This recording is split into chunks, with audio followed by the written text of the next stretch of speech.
तो यहाँ पर वर्णन करते हैं ब्रह्म ज्ञानी का लक्षण और साधन दोनों वर्णन कर दिए कि जब मन में रहने वाली सारी कामनाओं को त्याग देता है साधक, आत्मा के द्वारा आत्मा में संतुष्ट होता है, अपने आप के द्वारा अपने आप में संतुष्ट होता है। उस काल में उसे स्थित प्रज्ञा वाले, उस काल में उसको स्थित प्रज्ञा कहते हैं या तो स्थित प्रज्ञा वाला विद्वान कहते हैं। यानी आत्मा में स्थित रहने वाला उसको ब्रह्मवेत्ता अथवा विद्वान ब्रह्म ज्ञानी इस नाम के द्वारा पुकारा जाता है। उसकी उस काल में यानी आत्मा से तर संतुष्ट होता ही नहीं है और मन में जितनी भी कामना थी, पुत्र संबंधी, लोक संबंधी और यश संबंधी, जो तीन प्रधान कामना, उनको त्याग कर दिया। अब अन्य कामना बची नहीं। इन तीनों में ही सारा संसार आ जाता है। पुत्र, वित्त और लोक तृष्णा है ना, पुत्र तृष्णा, वित्त तृष्णा और लोक तृष्णा, इन तीनों में ही सारा संसार आ जाता है। अब इन तीनों तृष्णा को त्याग दिया तो सारा संसार भी समाप्त तो उसका हो गया। तो इसलिए अब यहाँ पर कहते हैं तो इसलिए क्या हो गया, तो उसका संसार भी समाप्त हो गया। तो ऐसे जब व्यक्ति आत्मा के द्वारा आत्मा में संतुष्ट होता है उसी को कहते हैं स्थित प्रज्ञा। तो इस प्रकार से जानना चाहिए।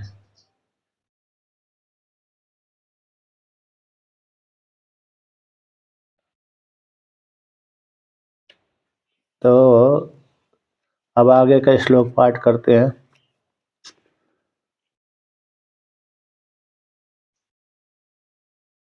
किंच और भी दुखेष्वेनुद्विग्न मनः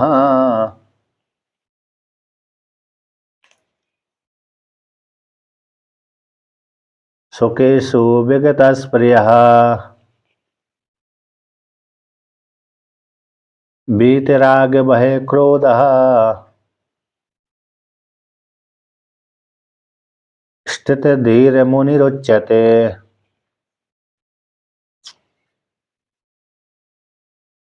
कहते हैं अब वही उसके ब्रह्म ज्ञानी का तो स्वरूप का वर्णन कर रहे हैं और विद जो जिज्ञासु है उसके लिए साधन का वर्णन कर रहे हैं। कहते दुखेशु अनुद्विग्न मनः, उद्विग्न मना, दुख हो जाने पर व्यक्ति का मन उद्विग्न हो जाता है, यानी बेचैन हो जाता है ना। बेचैन कैसे, हमको बुखार आ गया तो बुखार आने पर व्यक्ति जैसे किसी के शरीर में बुखार आ गया, प्रवेश कर गया तो वो व्यक्ति तड़पने लगता है, चिल्लाने लगता है। कभी कभी चिल्लाता है, कभी कभी नहीं भी चिल्लाता है व्यक्ति। तो जब जोर कम चिल्लाता है तब तो कोई बात नहीं है, जोर जोर से ज़्यादा चिल्लाने लगता है तो मतलब बेचैन ज़्यादा हो गया। और सामान्य रूप से बुखार आया, सहन कर गया और दिया दी खा ली तो कोई समस्या नहीं है। कहते दुख के अजीत बुखार है, शारीरिक रोग है, शारीरिक रोग है, शारीरिक रोग भी सहन कर लेता है वो।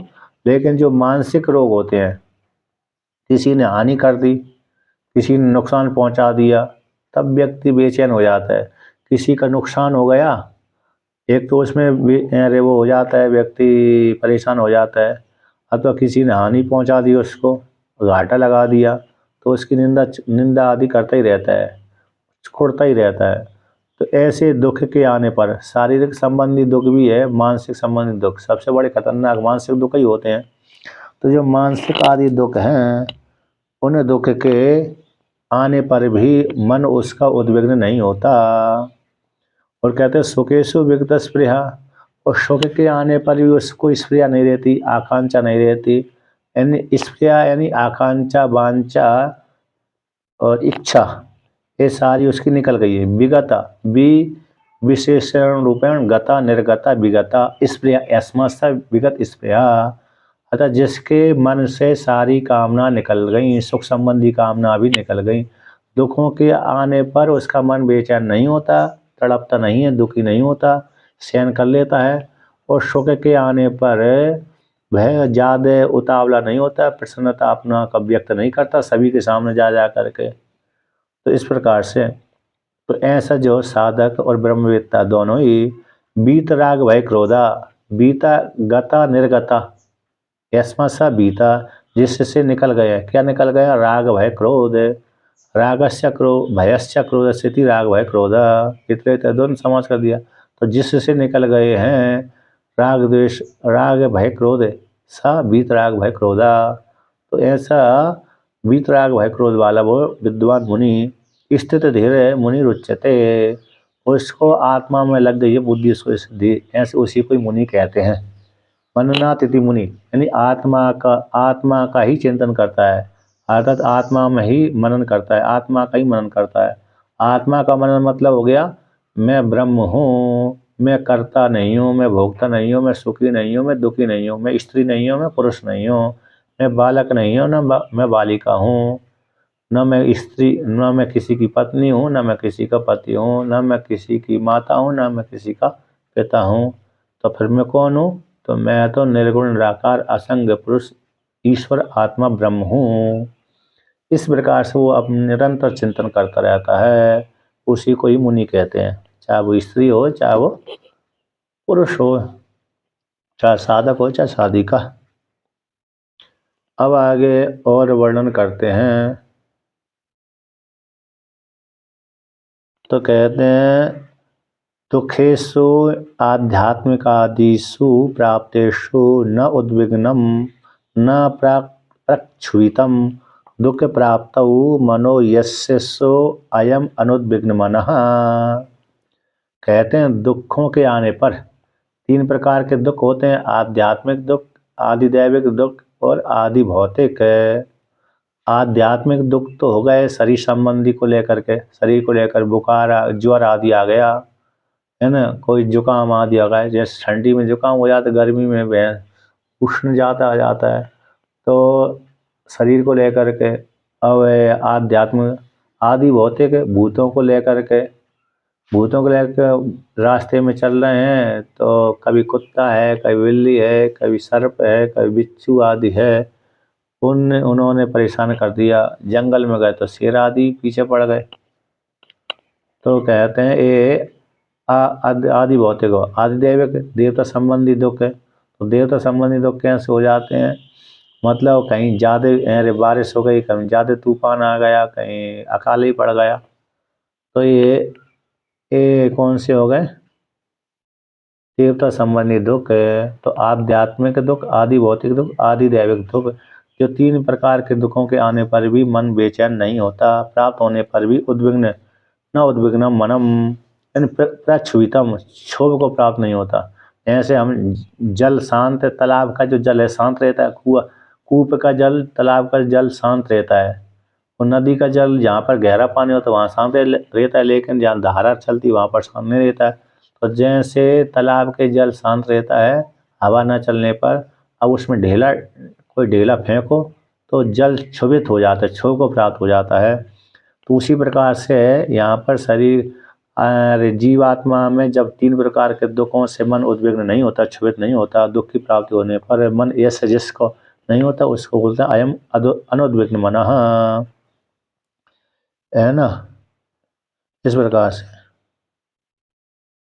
यहाँ पर टीका में लिखा है, टीका में 92 नंबर पृष्ठ पे 1 2 3 4 5 नीचे से 5वीं पंक्ति, ज्वर शिरोरोग आदि, जैसे ज्वर हो गया, शिरोरोग हो गया, शिरोरोग आदि कृतानि दुखानि आध्यात्मिकानि। ज्वर तो ज्वर हो जाता है व्यक्ति को, हाथ पैर कांपने लगते हैं, और शिरोरोग मतलब सर दर्द होता है, पित्त बढ़ जाने पर सर दर्द होता रहता है आदि। और आदि शब्द से आदि भौतिकानि, अब व्याघ्र है सर्पादि, व्याघ्र सर्पादि इस प्रकार से कर दिया, व्याघ्र सर्पादि से युक्त आदि भौतिकों को। आदि दैविक शब्द से यहाँ पर अतिबात वर्षा आदि निमित्त को लेकर के दुख होते हैं। तो ये तीनों प्रकार के दुख दे दिए, ज्वर आदि, शिर रोग आदि, और ये आध्यात्मिक हो गए। आदि भौतिक व्याघ्र सर्प आदि को लेकर कह दिया, और आदि दैविक अतिबात, ज़्यादा वायु हो गई, यानी ज़्यादा वायु हो जाने से तो क्या हो जाता है व्यक्ति का, और रास्ते में चल रहे हैं ज़्यादा वायु तेज चलने लगी, कभी कभी उड़ाई ले जाती है, जैसे बालक छोटे छोटे बालकों को उड़ा ले जाती है, जो ज़्यादा वर्षा ज़्यादा तूफान आता है तब, और ज़्यादा वर्षा हो जाती है तब भी व्यक्ति ओले पड़ गए। रास्ते में चल रहे हैं, वृक्ष भी नहीं है, रास्ते में फिर ओले पड़ने लगे, फिर तो मुश्किल हो जाती है। तो वर्षा, बड़ी बड़ी वर्षा भी हो जाती है तब भी मुश्किल हो जाती है। तो इस प्रकार से इनके प्राप्त हो जाने पर मन उत्पन्न नहीं होता। ऐसा वो साधक विद्वान तथा शोकेशु प्राप्तेषु विगता स्पृहा तृष्णा यस्य न अग्निरिव ईंधन ईंधन आधाने सुखानि अनु विवर्तन्ते स विगत स्पृहा।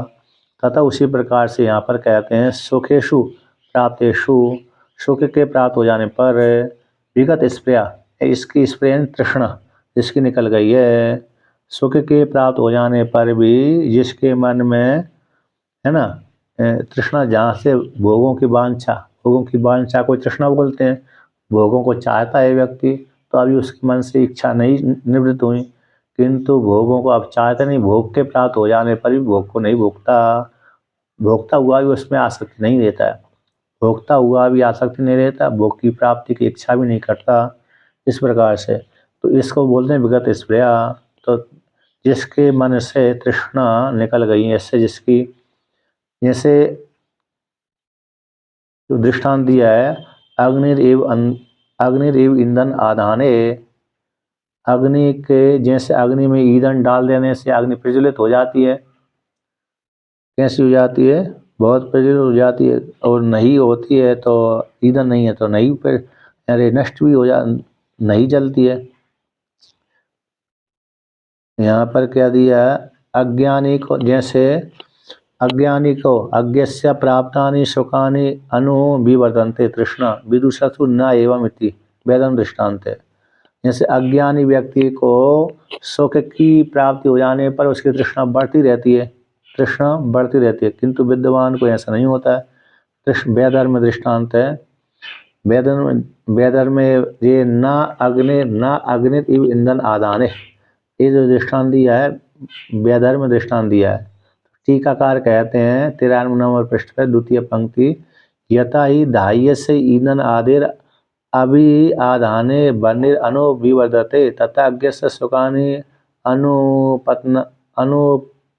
अनुपनतानि अनुविवर्धमानो अपि तृष्णा विदुषो न तानि अनुविवर्धते। जैसे दृष्टांत है कि जैसे अरे अज्ञानी अग्नि में ईंधन डालेंगे, तो अग्नि में जैसे ईंधन डालेंगे तो अग्नि प्रज्वलित तीव्र प्रज्वलित हो जाएगी, आकाश बढ़ जाती है, वृद्धि को प्राप्त हो जाती है। यदि अग्नि में अरे वो नहीं डाले, ईंधन नहीं डाले तो अग्नि शांत भी हो जाती है।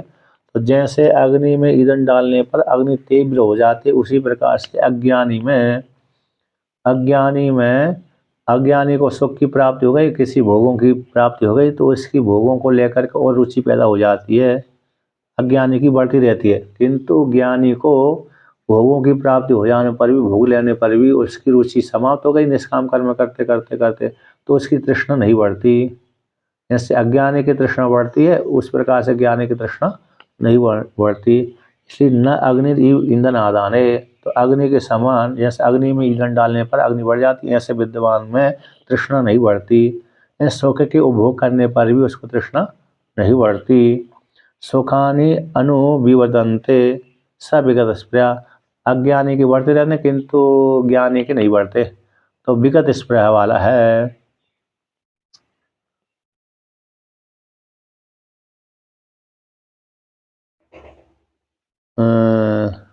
उसी प्रकार से इसी दृष्ट यहाँ पर टीका में और है कि नहीं, 1 2 3 4 चौथी पंक्ति है 93 नंबर पृष्ठ पे, नहीं बन्निर अधाह्यम उपगतम अपि दग्धुम विवर्धितुम अधिगच्छति, येन क्योंकि बन्नी अधाह्य जो वस्तु होते हैं, धाह्य वस्तु लकड़ी को जलाने, लकड़ी धाह्य वस्तु होती है, अधाह्य को प्राप्त होकर के जलाने के लिए समर्थ नहीं होती, ना तो वृद्धि की प्राप्त होती है, न जलाने में समर्थ होती है। लेकिन उसी प्रकार से जिज्ञासु के द्वारा सुख दुख दोनों में तृष्णा और उद्वेग न कर्तव्यम। तो जिज्ञासु है, जैसे अग्नि यानी अधाह्य वस्तु को प्राप्त होकर के जलाने में समर्थ और वृद्धि को प्राप्त नहीं होती, जलाने में समर्थ भी नहीं होती। अधाह्य वस्तु लोहे को साथ संबंध हो गया, लोहे के साथ संबंध हो जाने पर भी तो वहाँ पर वृद्धि को नहीं प्राप्त होती। यद्यपि लोहे लोहे को यदि आग में लोहे डालेंगे तो वो तो उसको छुएंगे तो जला सकती है, लोहा लोहा को हम पकड़ेंगे तब जला सकती है, किंतु वृद्धि को प्राप्त नहीं होती वहाँ पर आग, है कि नहीं। जब आग लोहा को निकाल दिया, अलग कर दिया, तो लोहा शांत हो जाता है। तो उसी प्रकार से यहाँ पर ये जानना चाहिए कि जिज्ञासु जो है उसको राग द्वेष से सुख दुख और अरे दोनों तृष्णा उद्वेग, सुख दुखों में जो तृष्णा और उद्वेग है ये नहीं करना चाहिए जिज्ञासु के लिए, अर्थात त्याग देना चाहिए। तो जिज्ञासु के लिए त्याग देंगे तो निष्काम कर्म करते करते करते करते करते वो जिज्ञासु के मन में तृष्णा है और उद्वेग है ये समाप्त हो जाते हैं। इस प्रकार से कहा तो विगत स्प्रिया वाला हो जाता है। यानी राग द्वेष आदि विद्वान को जिज्ञासु को नहीं करना चाहिए। यदि करता है तो फिर ब्रह्म ज्ञान की प्राप्ति में मुश्किल हो जाता है। विद्वान को तो हो ही गया, लेकिन जिज्ञासु के लिए अरे नहीं करना चाहिए। यदि करता है राग द्वेष आदि करता है तो फिर ब्रह्म ज्ञान होने में बड़ी उसके लिए मुश्किल है। अब आगे कहते हैं बीत राग भय क्रोधो रागश्च भयम च क्रोधश्च बीता विगता यस्मात्सा बीत राग भय क्रोधा स्थित प्रज्ञो मुनि ही सन्यासी तदा उच्यते। जिससे राग भय क्रोध इति बीत राग भय क्रोधा बीता निर्गता विगता यस्मात्सा, तो जिससे राग द्वेष आदि निकल गए हैं ऐसे उसको बोलते हैं बीत राग भय क्रोध वाला साधक है विद्वान। स्थिति उसको बोलते हैं आत्मा में स्थित हो गई बुद्धि जिसकी, इसको स्थित प्रज्ञा वाला मुनि सन्यासी। मुनि का अर्थ कर दिया यहाँ पर सन्यासी कहते हैं, अर्थात राग द्वेष के अधीन नहीं रहता।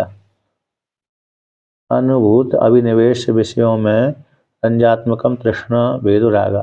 राग का अर्थ किया है टीका में अनुभूत है जिसका अनुभव कर लिया है, अभिनिवेश है जिसमें प्रवेश कर जाता। अभिनिवेश का अर्थ होता है प्रवेश करना, यानी उसमें प्रवेश करेगा। जैसे अभिनिवेश किया है हमने, है ना, अभी लोक में तो बहुत प्रसिद्ध है अभिनिवेश शब्द, हमने उसमें निवेश किया है, अभिनिवेश किया है ना, इस फैक्ट्री में कुछ किया कुछ किया है बोलते हैं। तो अनुभूत विषय में अभिनिवेश, जो हमने अनुभव किया था उसमें आग्रह, है कि नहीं, उसमें क्या हो गया आग्रह कर लिया। तो अनुभूत विषय में अभिनिवेशो, अभी जो निवेश है विषयों में, अब विषयों में रंजात्मकम, रंजन उसमें रंग आसक्ति, रंजन का आसक्ति, तो रंजात्मक जो तृष्णा भेद राग कहलाता है। और परण अपकृतस्य गात्र नेत्र आदि विकारणम भयम, अब दूसरे के द्वारा किसी ने अपकार कर दिया, उसके द्वारा अपकार कर देने से गात्र यानी गाल हो गए, मुख हो गए, नेत्र हो गए आदि में विकार कारणम भय की प्राप्ति हो जाती है। और क्रोधश्चतु पर वशीकृत्य आत्मानम स्व पर अपकार प्रवृत्ति हेतु बुद्धिवृत्ति विशेषा। क्रोध है पर वशीकृत, दूसरे ने अरे हमको अधीन कर लिया, पर के अधीन हो गया आत्मा को, सो अपकार और अपना अपकार कर दिया, सो पर अपकार प्रवृत्ति अपना तो दूसरे का। दूसरे ने जब कोई बड़ा व्यक्ति है, अब बड़ा व्यक्ति है तो इसको मार नहीं सकते, है ना, तो उसके प्रति क्रोध आदि हो जाता है, उसका अपकार गाली आदि दे देता है व्यक्ति। तो सो यानी अपना पर यानी दूसरे का अपकार प्रवृत्ति के हेतु बुद्धिवृत्ति जो विशेष क्रोध कहलाता है। इस प्रकार से यहाँ पर आना चाहिए। तो मतलब ये हो गया कि जो क्या हो गया, जिसका मन दुखों के प्राप्त होने पर मन बेचैन नहीं होता, सुख के प्राप्त हो जाने पर भी उसका मन तृष्णा से युक्त नहीं होता, जिसके मन से राग द्वेष भय निकल गए उसी को मुनि सन्यासी कहते हैं, विद्वान कहते हैं। अब अगला कहते हैं और भी इस हेतु से भी, यहाँ पर दोनों का वर्णन है, यानी साधक को इस प्रकार करते रहने चाहिए और ब्रह्मवेत्ता का स्वभाव बन गया, है ना, ब्रह्मवेत्ता का स्वभाव है और साधक के लिए साधना है कि इस प्रकार की साधना करेगा तो उसको निश्चित रूप से ब्रह्म ज्ञान की प्राप्ति हो जाएगी। अब अगला 57वां श्लोक का पाठ करते हैं। या सर्वत्र न विस्नेहस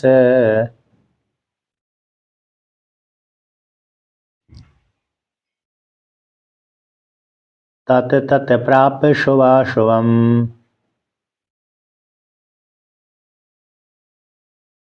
नाभिनन्दति न द्वेष्टि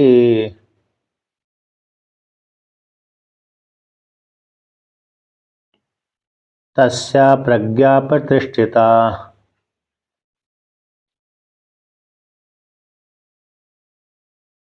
तो यहाँ पर कहते हैं जो साधक है, जो मुनि, ये 56वें श्लोक में मुनि शब्द कह दिया। तो जो मुनि कहते हैं सर्वत्र अनभिस्नेय,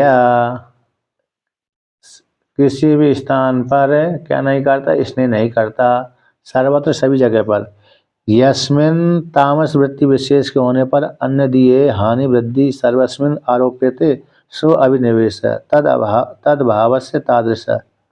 टीका में प्रारब्ध कर्म अनुसारम अच्छा, यहाँ पर कहते हैं कि 1 नंबर टिप्पणी में है मधुसूदनी टीका, यानी मधुसूदन सरस्वती के द्वारा रचित जो ग्रंथ है ना गीता के ऊपर, उसी की पंक्ति यहाँ पर ली है। जिससे तामस वृत्ति विशेष के होने पर सत्वगुण वृत्ति और रजगुण वृत्ति और तामस वृत्ति, तो तामस वृत्ति विशेष के होने पर अन्य दिए किसी दूसरे व्यक्ति ने हानि अथवा वृद्धि हो जाने पर, सर्वस्मिन सभी में आरोप कर दिए जाने पर सो अभिनिवेश। टीका टिप्पणी 1 नंबर टिप्पणी 93 नंबर पृष्ठ पर।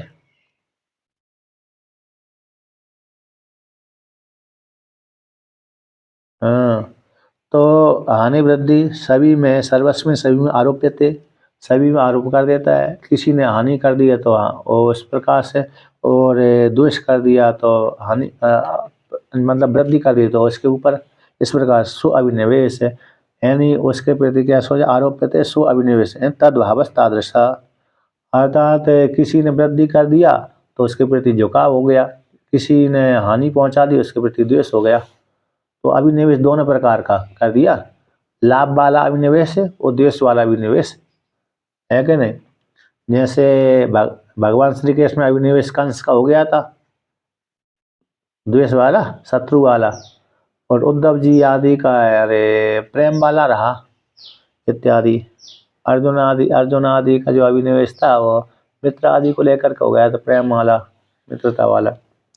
तो जो व्यक्ति या साधका यह जो मुनि सन्यासी है सर्वत्र सभी स्थानों पर जिसका अभिनिवेश है ही नहीं है, अर्थात कहीं पर राग द्वेष होता ही नहीं है, चाहे वो घर में रहे चाहे बाहर में रहे,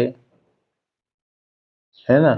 अर्थात अपने जिस क्षेत्र में भी रहता होगा, जिस किसी क्षेत्र में, जंगल में रहे चाहे घर जीवन में रहे चाहे व्रत जीवन में, जो विद्वान है मुमुक्षु हुए उसके लिए कहीं पर भी स्नेह नहीं है, आसक्ति नहीं है।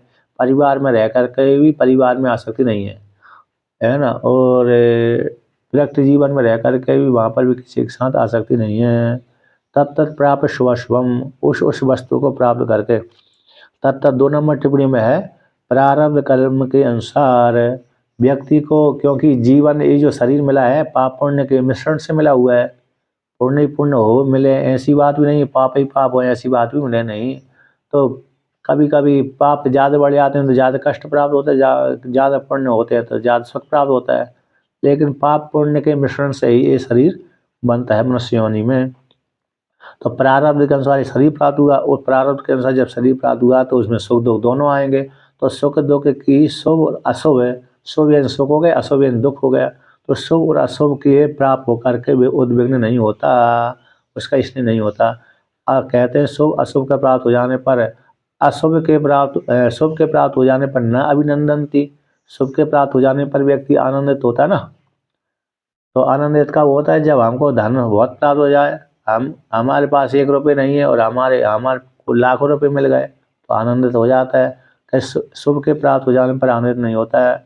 अब हमारे लाखों रुपये कमाए थे मुश्किल से, अब किसी ने लूटे लिए तो द्वेष हो जाता है, तो ना द्वेष्टि, तो उसको प्राप्त हो जाने पर द्वेष नहीं करता।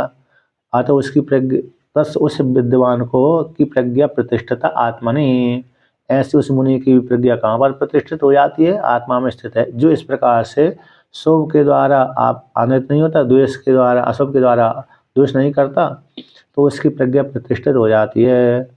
इस प्रकार से चिंतन करने विद्वान का तो यह स्वभाव हो गया और मुमुक्षु के लिए इस प्रकार से साधना करता रहे। अब भगवान भास्कर इसका व्याख्यान करते हैं कि यो मुनि सर्वत्र देहे जीवितादिषु अपि अपि अनविस्नेहो अविस्नेह वर्जितस्य तत्तत् प्राप्य शुभ शुभम तत् तत् शुभम अशुभम वा लब्ध्वा न अभिनंदति न दृष्टि शुभम प्राप्य न तुष्यति न हृष्यति अशुभम च प्राप्य न दृष्टि इत्यर्था। कि जो मुनि है सर्वत्र देह जीवित आदि में, शरीर में, जो शरीर है जीवित शरीर में, मुर्दे वाले शरीर में तो कोई द्वेष प्रेम नहीं करता। पत्नी भी अपने पति से प्रेम नहीं करती उस काल में, तो करती है नहीं करती, वो भी कहती है इसको जल्दी हटा लो, 2 दिन रखेंगे तो बदबू मारते हैं। तो कहते हैं देह, इसलिए यहाँ पे भगवान भास्कर ने जीवित बोल दिया। क्या बोल दिया? जीवित। नहीं तो देह शब्द से दोनों में से मरा हुआ शब्द भी आ सकता था। तो देह जीवित आदियों में अनाभिस्नेह आते स्नेह से रहते, यानी अभिस्नेह यानी स्नेह, अभिस्नेह स्नेह वर्जिता, स्नेह से रहित हो गया, वर्जित यानी त्याग कर दिया। जीवित आदि शरीरों में उसका स्नेह नहीं रहता है। जैसे हम हर व्यक्ति को अपना शरीर सुंदर लगता है, कभी कभी नहीं भी लगता है, किसी व्यक्ति को अपना शरीर सुंदर नहीं लगता है, किसी को लगता है, ज़्यादातर तो लगता ही है अपना शरीर सुंदर।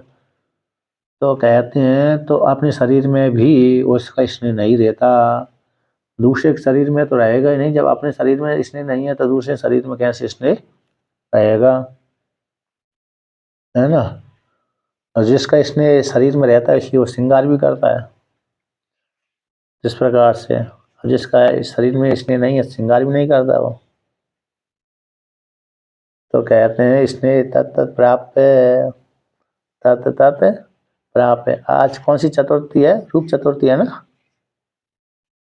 रूप नरक चतुर्थी है, नरक चतुर्थी है, रूप चतुर्थी है। अच्छा, ये कैसे बोला जाते हैं? रूप चतुर्थी भी बोलते हैं आज, है ना बेटा, है दोनों। अच्छा, दो है, रूप चतुर्थी भी है और नरक चतुर्थी भी है। नरकासुर को मारा था। अच्छा, तो इस प्रकार से तो मतलब ये है, यहाँ पर तो उसका खंडन कर दिया ना। यहाँ पर कौन सा रूप चतुर्थी, मतलब रूप को, अपने रूप को भी में भी आसक्ति नहीं है क्या? नहीं तो श्रृंगार कर रहेंगे लोग। तो जब श्रृंगार करता है तो व्यक्ति तो अपने रूप को प्रति आसक्त हो ही जाता है। मेरा कितना सुंदर शरीर है, चेहरा है, कितना श्रृंगार किया है, इस प्रकार से। और जो सुंदर होता है उसको श्रृंगार करने की जरूरत नहीं रहती, और जो असुंदर है उसको श्रृंगार करने की आवश्यकता रहती है। कहते तत्त प्राप्त है, उसको प्राप्त होकर के, किसको? शुभ अशुभ को, तत्त शुभम अशुभम लब्ध्वा, प्राप्त दूरवश प्राप्त धातु है, आपली प्राप्त धातु है। तो प्राप्त करके शुभ अथवा अशुभ को प्राप्त होकर के, शुभ भी प्राप्त हो जाता है, अशुभ भी प्राप्त हो जाता है। उसको प्राप्त होकर के न अभिनंदती न दृष्टि, शुभम प्राप्त न तुष्यति, उसका अर्थ कर दिया शुभ को प्राप्त होकर के तुषी प्रीति सेवने, तुषी प्रीति सेवनयो धातु है। तो तुष्यति संतुष्ट हो जाता है, तोषने धातु है ना। आशुतोष, आशुतोष इसी शब्द से बनता है, आशुतोष संतुष्ट हो जाता है। भगवान शिव जी का नाम है आशुतोष। तो तुष्यति शुभ को प्राप्त होकर के संतुष्ट नहीं होता, न हृष्यति, उसी का न तुष्यति का अर्थ कर दी न हृष्यति। अशुभ च प्राप्त है, और अशुभ को प्राप्त होकर दोष भी नहीं करता। हाँ, चलती का नाम गाड़ी और रुक गई तो खटारा, ये जान लेना चाहिए, है कि नहीं। चल रही है तो गाड़ी है, नहीं तो रुक गई तो खटारा। तो इस प्रकार से तस्य उसी विद्वान का, ऐसे एवं इस प्रकार से चिंतन करने वाले साधक का हर्ष विषाद आदि वर्जित, हर्ष और विषाद से रहे तो उस विद्वान का और मुमुक्षु का विवेकजा प्रज्ञा, विवेक से उत्पन्न होने वाली प्रज्ञा आत्मनि प्रतिष्ठति, प्रतिष्ठता भवति, यानी आत्मा में स्थित हो जाती है। इस प्रकार से चिंतन करने वाले साधक की आत्मा में लग जाती है और एक की लग चुकी है, एक की लग चुकी है और एक की लग जाएगी। इस प्रकार से भगवान भास्कर ने कहा। अब किंच और भी कहते हैं, भगवान श्री कृष्ण अर्जुन से कहते हैं 58वें श्लोक में, पाठ करते हैं। यदा संहरते चायम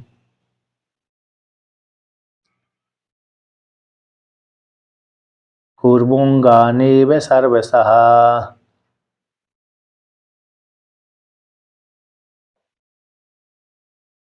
इन्द्रियाणीन्द्रियार्थेभ्यः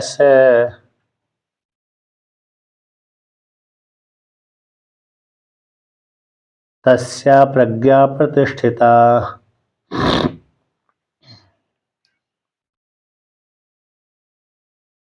आज तो छुट्टी है ना?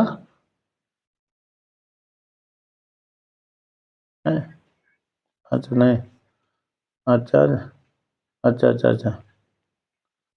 तो देखिए, यदा जिस काल में दृष्टांत के द्वारा दाष्टान्त में घटाते हैं। पहले दृष्टांत देते हैं, यथा जिस प्रकार से आयम कूर्मो यानी कच्छप, कच्छप भगवान विष्णु है ना, कूर्म यानी कच्छप है। जैसे कूर्म में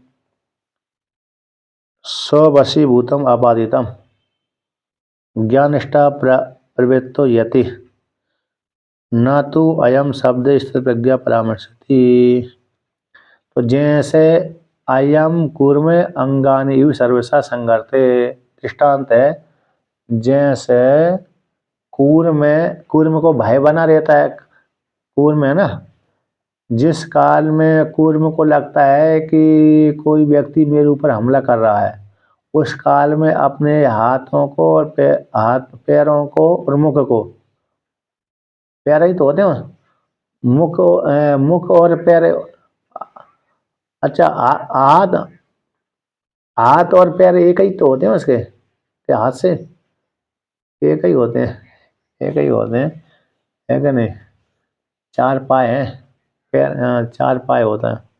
तो जैसे अंग उसके कूर्म में अपने उसको खतरा देखता है, भय देखता है, तो भय के प्राप्त हो जाने पर जैसे कूर्म अपने अरे चारों पैरों पर मुख को समेट लेता है, अंदर कर लेता है, संगार कर लेता है। ये दृष्टांत हो गया सभी सर्वसन सभी ओर से, उसको भय प्राप्त हो जाने पर अपने भीतर समेट लेता है, खोपड़ी के भीतर कर लेता है। उसकी बड़ी खोपड़ी मजबूत होती है क्या नहीं? तो इस प्रकार बहुत मजबूत, यदि कुल्हाड़ी मारेंगे तब भी नहीं कटे, कट तो जाएगी नहीं फिसल जाती है। अच्छा अच्छा अच्छा।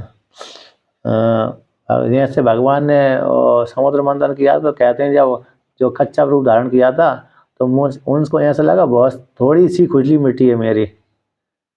जब हाँ ऐसा आता है, उसमें पुराण में आया प्रसंग आया है, भगवान ने जब अपने मंदराचल पर्वत को अपनी पीठ पर रख करके घिसवाया तो पीठ में थोड़ी सी उनकी खुजलाहट मिटी, पूरी खुजलाहट नहीं मिटी, वो भी थोड़ी थोड़ी सी। ऐसा व्यक्ति आराम से शरीर के ऊपर कोई दूसरा व्यक्ति स्पर्श करता है ना, तो थोड़ी सी आनंद आता है। तो उसी प्रकार से भगवान को थोड़ा सा ही आनंद आया था, यानी पूरी खुजली उनकी मिटी नहीं, ऐसा पुराण में आता है। राज भार्गव जी का यार माइक खुला हुआ है, लगता है सुर सुर इन्हीं से आवाज आ रही है।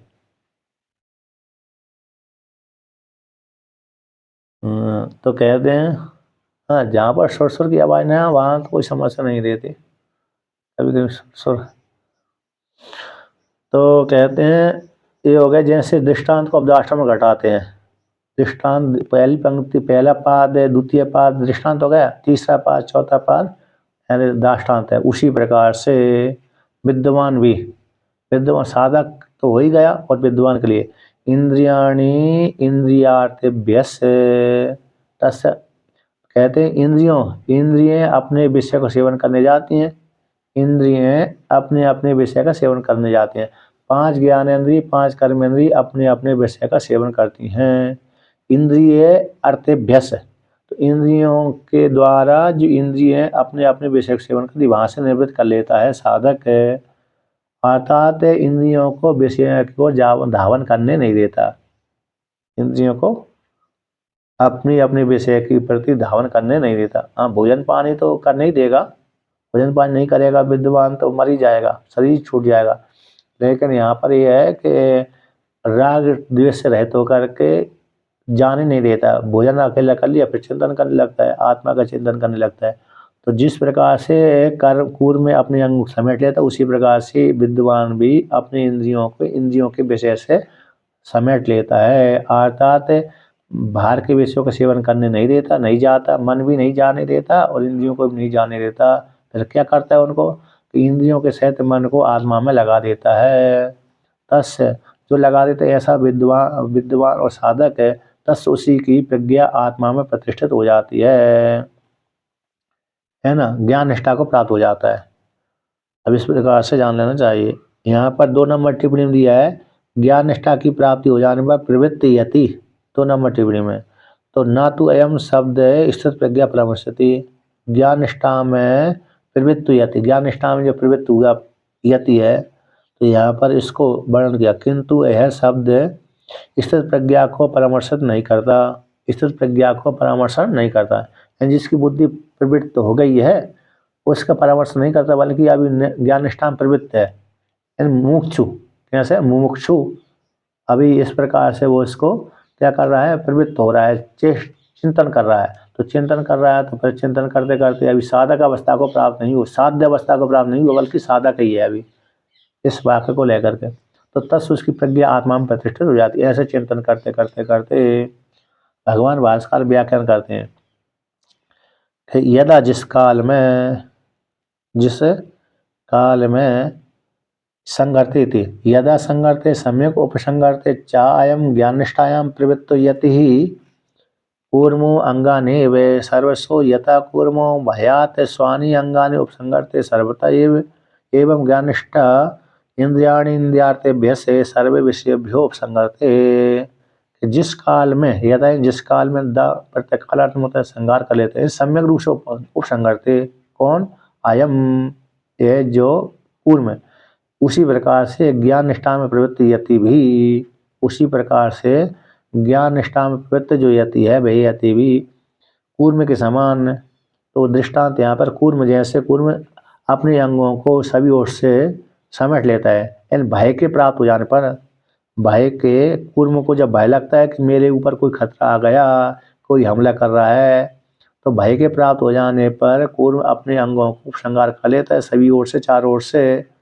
उसी प्रकार से ज्ञान निष्ठा में प्रवृत्त व्यक्ति, ज्ञान निष्ठा में प्रवृत्त हो रहा है वो व्यक्ति भी, साधक भी, सन्यासी भी, मुमुक्षु भी, इंद्रियों को इंद्रियों के विषयों से, अर्थव्यन विषय से, सारे विषयों से, इंद्रियों के अपने अपने विषयों से, 5 ज्ञानेंद्रिय अपने अपने विषयों से समेट दिया, कर्म इंद्रियों को भी अपने अपने विषय में नहीं धावन करने दिया। मतलब विशेष रूप से तो ज्ञान इंद्रिय है, कर्म इंद्रिय के द्वारा चेष्टा ही करेगा, है ना, मतलब उसमें समेट नहीं होता। कर्म इंद्रिय का तो प्राय करके त्याग होता है ना, कर्म इंद्रिय का करने प्राय करते, और हाथ आदि है ग्रहण भी करता है, त्याग भी करता है, पैर है पैर से चलता भी है, चलेगा नहीं तो कुछ करेगी नहीं, मतलब विशेष रूप से तो ज्ञान इंद्रिय है। ज्ञान इंद्रियों के द्वारा ही व्यक्ति प्रवृत्त होता है, इधर उधर सारी विषयों को ग्रहण कर लेता है। तो ज्ञान इंद्रिय आदि वो अपने अपने विषयों में नहीं जाने देता, उपसंहार कर लेता है। तस्य प्रज्ञा प्रतिष्ठिता, उसकी प्रज्ञा कैसी प्रतिष्ठित हो जाती है। इति उक्तार्थम वाक्यों, पहले का ही अर्थ कोई वाक्य जोड़ लेना, जान लेना चाहिए।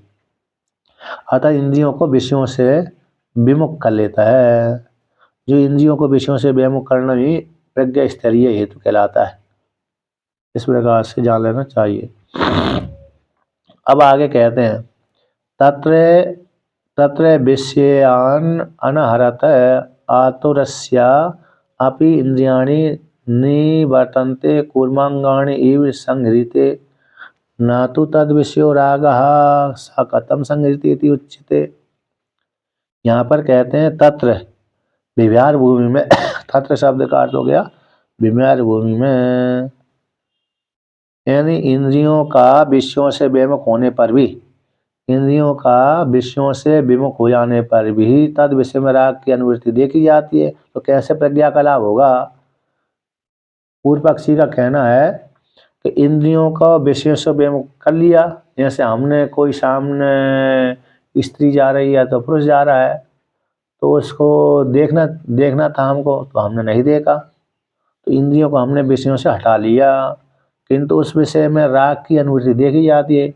स्त्री पुरुष में राग की अनुवृत्ति देखी जाती है। जैसे हम बाजार में गए, अब मिष्ठान की दुकान पे गए, तो दुकान वहाँ अनेक प्रकार की मिठाइयाँ देखी थी हमने, तो अनेक प्रकार की मिठाई देखी तो भाई उसको देख करके जीभ में पानी आ गया, किंतु जेब में पानी आ गया, तो हमारे जेब में तो पैसा थे नहीं, तो खरीद नहीं सकते थे, तो इंद्रियों को वहाँ से हटा लिया। किंतु मन में तो खाने की इच्छा है, मन में तो उस मिष्ठान की खाने की इच्छा बनी हुई है, तो फिर कैसे आप कहेंगे कि भाई प्रज्ञा का लाभ हो गया? ये पूर्व पक्षी का कहना है ना। इंद्रियों को विषय से हटाने पर भी उस विषय में राग देखा जाता है, तो राग जब है, राग की अनुवृत्ति हो रही, तो कैसे प्रज्ञा का लाभ होगा? प्रज्ञा का लाभ मतलब ब्रह्म ज्ञान की प्राप्ति, आत्मा में स्थिति कैसे होगी? ये शंका करने पर कहते हैं विषयान अनहरत, विषयों से विषयान विषयान अनहरत आतुरस्य, विषयों विषयों को विषयों को आहरत हरण कर लिया। यहाँ पर आता विषयों का हरण नहीं, विषयों का हरण नहीं किया, विषयों के द्वारा हर्ष नहीं, ऐसे आतुर व्यक्ति की भी इंद्रियां निवर्तन थी। आतुर व्यक्ति होता ना, विषयों को उसने ग्रहण नहीं किया, इंद्रियों को विषयों में नहीं जाने दिया। आतुर जैसे व्यक्ति मरणशील व्यक्ति है ना, अब मरणशील व्यक्ति है, रोगी रोगी व्यक्ति, आतुर व्यक्ति वही होगा, मरण वाला व्यक्ति है, रोगी व्यक्ति है। आतुर का अर्थ वही होगा दुखी, मतलब या बहुत कष्ट में हो गया है ना, दुखी व्यक्ति है, रोगी हो गया, मरणशील वाला व्यक्ति है, वो भी दुखी होता है, मरणशील वाला बुढ़ा हो गया।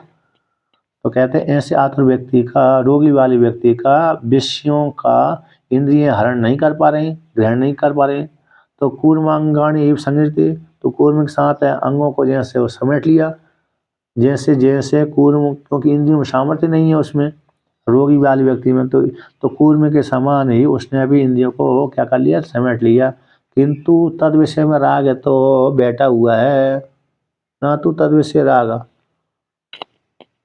ना तो तद विषय में राग नहीं है, ऐसी बात नहीं है। तो कथम संगीत यदि उच्चते, कैसे उस संगार को प्राप्त हो गया, कैसे संगीते, इन इंद्रियों को विषय से विमुख कर लेने पर भी उस विषय में राग रहने पर प्रज्ञा लाभ कैसे हो सकता है? ऐसी शंका करके भाष्य में कहते हैं कि विषयों का आहरण न करने वाले आतुर पुरुष को भी इंद्रियां कछु के अंग की भांति विषयों से विमुख तो रहती हैं, किंतु उस विषय राग नहीं मिटता है क्या नहीं? कच्छुओं के समान विषयों का सेवन आतुर व्यक्ति वाला व्यक्ति, रोगी व्यक्ति वाला व्यक्ति इंद्रियों के द्वारा विषयों का सेवन नहीं करता, और इंद्रियों को कूर्म के समान है क्या कर लेता है, समेट लेता है, किंतु तद विषय में राग नहीं होता है, ऐसी बात नहीं है।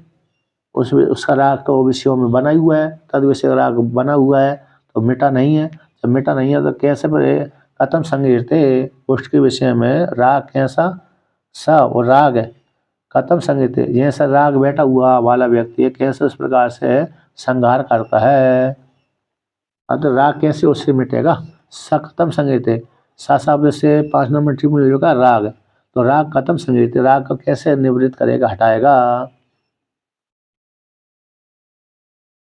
यहाँ पर टीका में भी वर्णन करते हैं, टीका में क्या कहते हैं, विव्यार भूमि में सप्तमी आता है, विषयों का सेवन न करने पर तद उस उपभोग से विमुख वाले व्यक्ति का भी रागस्य यदि न संगृह्यते तो न तरी प्रज्ञा लाभ संभवती, राग का संगार नहीं हुआ, राग नष्ट नहीं हुआ तो प्रज्ञा लाभ भी नहीं होगी, प्रज्ञा यानी ब्रह्म ज्ञान की प्राप्ति भी नहीं होगी।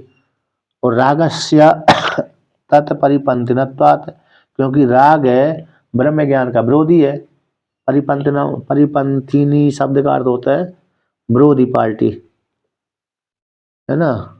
कहाँ पर आए, परिपंथिनत्वात्, 54 नंबर पृष्ठ है ना, तो अंतिम पंक्ति, द्वितीय और अंतिम पंक्ति थी कि राग यदि जीवात्मा के मन से राग निवृत्त नहीं हुआ, चाहे वो स्त्री हो चाहे वो पुरुष हो, चाहे साधक हो या तो साधिका हो, और जिसके मन से राग की निवृत्ति नहीं हुई तो उसके मन में बुद्धि प्रज्ञा का लाभ भी नहीं होगा। और राग क्या होता है? मोक्ष का विरोधी होता है। राग जो है, विषयों का राग मोक्ष की प्राप्ति में विरोधी है। परिपंथिनी शब्द का अर्थ होता है विरोधी, शत्रु, शत्रु होता है। तो राग कैसा हो? शत्रु कहलाता है। सब शत्रु रूप राग कैसे निवृत्त होगा, कैसे संगार को प्राप्त होगा, इति उच्यते, उसको लेकर कहते हैं। राग की निवृत्ति को उपाय को उपदेश करते हुए भगवान श्री कृष्ण कहते हैं इस प्रकार से। तो कैसे कहते हैं? तो 59वां श्लोक कहते हैं, शत्रु विरोधी पार्टी, शत्रु परिपंथी विरोधी पार्टी है ना, आपकी विरोधी पार्टी हो, कोई है कि नहीं है?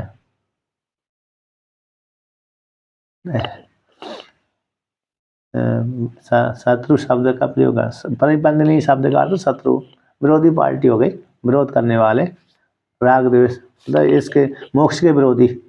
राग कैसे मोक्ष का विरोधी है कि नहीं? यहाँ पर इस रूप में आएगा यहाँ। तब आगे कहते हैं, विषया विनिवर्तन्ते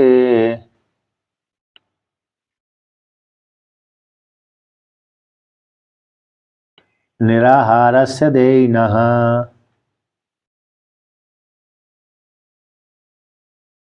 रसवर्जं रसोऽप्यस्य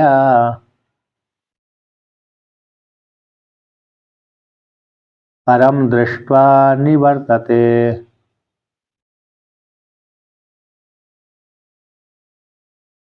कहते हैं विषया विनिवर्तन्ते निराहारस्य देयिनः। अब की जो जो यारे उपासना करते हैं ना, व्रत करते हैं, व्रत करते हैं तो वो निराहार रह करके व्रत करते हैं। बहुत सी व्यक्ति स्त्री पुरुष दोनों ही करते हैं।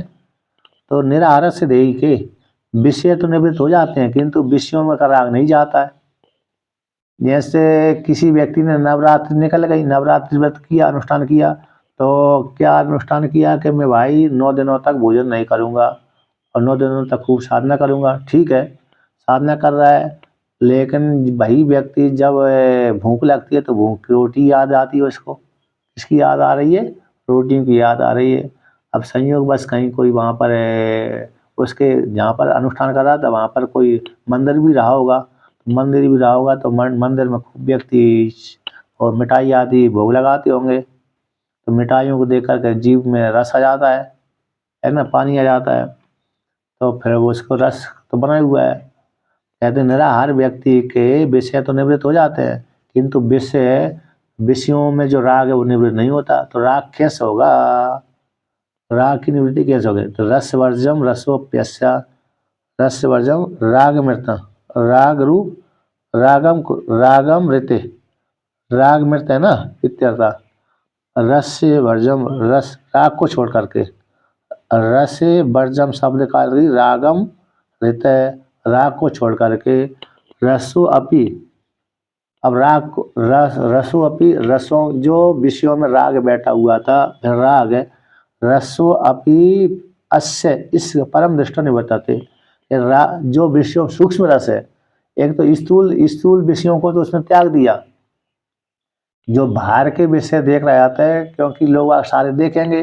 जैसे दिवा अवगुंजानम देवदत्तस्य पीनत्तम रात्रो बिननो पन्नम, है ना, अर्थापत्ति प्रमाण यही है ना। दिन को देवदत्त नहीं खाता, रात को चोरी से जरूर खाता है, तभी तो उसको मोटापा है। उसी प्रकार से उसने देख लिया कि व्रत का संकल्प ले लिया। अब व्रत का संकल्प लेने वाला व्यक्ति 9 दिनों तक नहीं खाएगा, किंतु मन में तो उसके लड्डू फूट ही रहे कि भाई कब 9 दिन समाप्त हुआ। अब कोई विषय को देख करके फिर इच्छा होती है कि मैं इसका भोग करूं, मिठाई आदि को देख करके, तो मन में तो रस बैठा हुआ है। अब रस किस प्रकार से जाएगा? कहते रस को छोड़ करके रस भी, वो रस उसको अस्य पर, इसका रस है, कहते परम दृष्टवा, परमात्मा को अपरोक्ष साक्षात्कार करके, परमात्मा का जब निरंतर चिंतन करेगा तो उसको जान करके इस रस का भी निवृत्ति हो जाती है ना। जो रस कैसे सूक्ष्म जो रस है सन्यासी, अस्य शब्द का अर्थ होगा सन्यासी, मुमुक्षु का और सन्यासी। सन्यासी तो जो आत्मा को प्राप्त हो गया उसको तो रस है ही नहीं है, किंतु जो मुमुक्षु सन्यासी है, मुमुक्षु व्यक्ति है, उसका भी रस है। इसको कैसे? आत्मा को जानकर, परम यानी आत्मा को, ब्रह्म तत्व को जान करके, प्राप्त करके, मैं ब्रह्म हूँ, इस प्रकार से चिंतन करके, जान करके वो सूक्ष्म रस भी उसको निवृत्त हो जाता है ना। सूक्ष्म रस तभी निवृत्त होगा, बिना ज्ञान के सूक्ष्म रस निवृत्त नहीं होता। ये सूक्ष्म रस, स्थूल रस व्यक्ति त्याग सकते, जैसे व्यक्ति ने बहुत दान किया, अब दान कर दिया तो वो तो त्याग होगा, किंतु उसका एक अभिमान भी तो बना रहता है कि मैंने इतना दान किया, तो वो सूक्ष्म हो गया, वो बैठ गया, है ना। उसी प्रकार से जहाँ पर त्याग, सभी कहते हैं ये बहुत त्यागी है, बहुत त्यागी है, बहुत भजनानंदी है। अब भजनानंदी है, भजन करता है, ठीक है, लेकिन उसको एक यश भी प्राप्त होता रहता है, यश सुनता रहता है, मेरी जय जयकार कोई करे, तो सूक्ष्म रस हो गया वो सूक्ष्म रस छोड़ना बड़ा कठिन होता है। तो सूक्ष्म रस को इसी परमात्मा को जान करके छोड़ा जा सकता है, अन्यथा मुश्किल है। आत्म तत्व को जान करके ही सूक्ष्म रस की निवृत्ति होती है, अन्यथा मुश्किल है। आगे चले के रहने दे?